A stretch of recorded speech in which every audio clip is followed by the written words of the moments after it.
मई 2025 में हमने भारत का रियल टाइम ट्रेडिंग 1.0 ट्रेडर्स और बायर्स के लिए लॉन्च करा था, जिसका ऑब्जेक्टिव सिर्फ एक था, भारत की पहली 60 minute factory to retailer supply chain banana.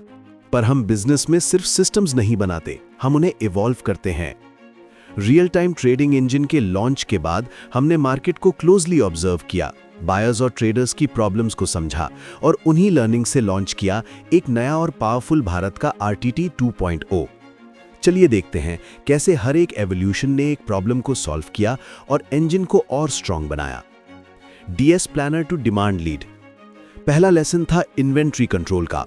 Initially dark store planner role create किया गया था जो मल्टीपल डार्क स्टोर्स की इन्वेंट्री मैनेज करे, पर ग्राउंड रियलिटी ये थी, दूर से रह के ना वो इन्वेंट्री डिसीजंस टाइम पे ले पा रहे थे, ना ही ट्रेडर्स की इनसाइट्स को यूज करके रेलेवेंट वैरायटी बना पा रहे थे। सॉल्यूशन सिंपल और पावरफुल था। ग्राउंड पे जो डिमांड लीड्स हैं जिनके पास ट्रेडर्स का ट्रस्ट ऑलरेडी है, उनको कैटेगरी स्पेसिफिक बनाया और उनको इन्वेंट्री कंट्रोल की रिस्पॉन्सिबिलिटीज देकर एम्पावर किया। अब एक डार्क स्टोर में मल्टीपल डिमांड लीड्स अपनी कैटेगरी की इन्वेंट्री को कंट्रोल कर पाते हैं। इम्पैक्ट।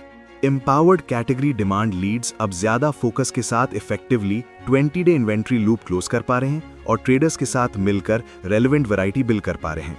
लेकिन ये तो सिर्फ शुरुआत थी। Category planner to cluster lead. दूसरा लेसन था फास्ट एंड रेलेवेंट ट्रेडिंग का।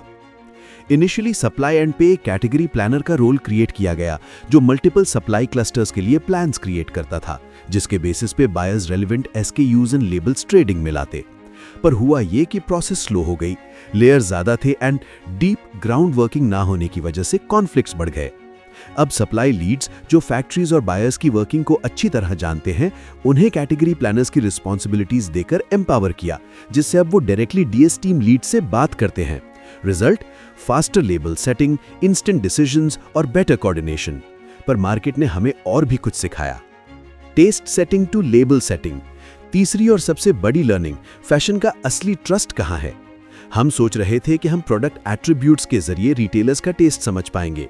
मार्केट ने कहा यह तरीका स्केलेबल नहीं है। रिटेलर्स पे क्या चलेगा, ये प्रोडक्ट एट्रीब्यूट से नहीं, ब्रांड या लेबल से जज करो। इसलिए टेस्ट सेटिंग से शिफ्ट हुए लेबल सेटिंग पर।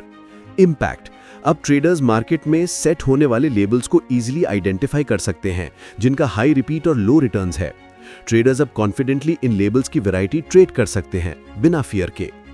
लेकिन मार्केट ने एक और डिमांड की, प्री बुकिंग। और आखिरी लेसन था बैलेंस का। डार्क स्टोर मॉडल ने स्पीड दी पर वैरायटी कॉम्प्रोमाइज हो गई। रिटेलर्स बोले स्पीड है, चॉइस कहां है। प्रॉब्लम क्लियर थी, ट्रेडर्स सिर्फ सेफ SKUs ऑर्डर कर रहे थे और एक्सपेरिमेंटेशन की रिस्क नहीं ले पा रहे थे। 10 डे सेल थ्रू प्रेशर ने वैरायटी को किल कर दिया था। सॉल्यूशन गेम चेंजर था, प्री बुकिंग। अब ट्रेडिंग सेशन के सभी SKUs रिटेलर्स को दिखते हैं, वो प्री बुक कर सकते हैं, जिसको ट्रेडर अप्रूव करता है और वो ऑर्डर रिटेलर को 10-12 दिन में डिलीवर होता है। ये सिर्फ एक फीचर नहीं, एक लर्निंग टूल है। इससे ट्रेडर्स रियल डिमांड देखकर कॉन्फिडेंटली डिसाइड करते हैं कि अगले राउंड में इंस्टेंट डिलीवरी के लिए क्या-क्या स्टॉक करना है। प्री बुकिंग के थ्रू वो और स्मार्टली ट्रेड करते हैं, जिससे डार्क स्टोर की वैरायटी बढ़ती है और 10 डे STR कंट्रोल में रहता है। देखिए मैजिक, ये 4 एवोल्यूशंस एक दूसरे से कनेक्टेड है। एम्पावर्ड डिमांड लीड्स इन्वेंट्री पे टाइम पे डिसीजंस लेते हैं। Empowered supply cluster leads labels and designs पे बेटर डिसीजंस लेते हैं। लेबल फोकस से क्यूरेशन स्ट्रांग होती है और प्री बुकिंग से ट्रेडर्स की ट्रेंड लर्निंग्स बढ़ती हैं, जिससे वो डार्क स्टोर पे कॉन्फिडेंटली वैरायटी ला सकते हैं। अब real time trading engine truly real time है, responsive, intelligent and market aligned. और ये जर्नी खत्म नहीं होती, क्योंकि बिजनेस में एवोल्यूशन एक कंटिन्यूअस प्रोसेस है। मार्केट से सीखना, प्रॉब्लम्स को अपॉर्चुनिटीज में कन्वर्ट करना और सिस्टम को बेटर बनाना, यही हमारा DNA है। ये है भारत का रियल टाइम ट्रेडिंग इंजन 2.0, जो बनाता है 60 मिनट की factory to retailer supply chain.